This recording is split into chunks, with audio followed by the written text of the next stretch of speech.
Kayser is enjoying some pre-rut whitetail action in the big timber of eastern Kansas. Fortunately, last year, I got an opportunity to hunt this property, so I wasn't coming in cold. I knew the layout of the land, I knew where most of the deer like to hang out, where they like to feed, and where they like to bed. We saw some big bucks last year. In fact, I had an encounter with a giant 5x5, matching sticker points, and just couldn't put it together. So with that information in hand, I thought this year was going to be really good. I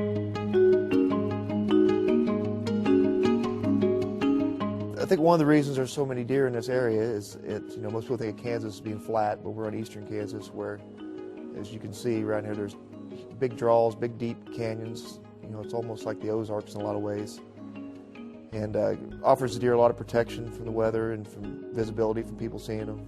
You have a chance to see a monster at any time, so you just know there's always potential. The genetics around here in this area where there's always a chance. When you're in the woods, there's always that excitement, just like when you go fishing, that you might catch the giant bass. With all this anticipation, what could possibly happen to put a damper on a trip like this? What happened? Horrible weather for whitetail hunting. Winds, they were gusting 30, 40, and upwards. Now, even though it's pre-rut and whitetails love to move no matter the conditions, high winds make those big bucks just a little nervous.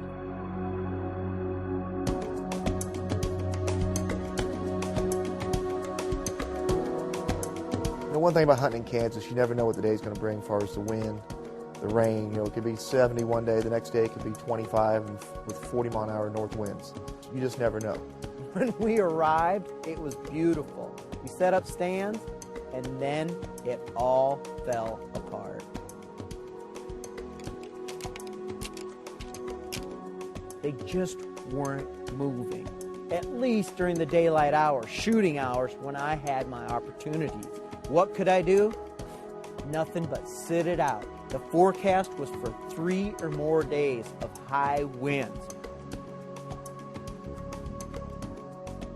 One of the things I've done out here is place stands for all the wind directions, because it can be different all the time, just to give myself a fair chance on any day. Another thing to consider is when it's really windy, if you're on the move on the ground, let's say you're rattling, you've got to rattle much more frequently than you would if it was calm. Well, the winds are picking up here in Kansas. We had a windy day on our first day yesterday. The wind's not necessarily bad. I like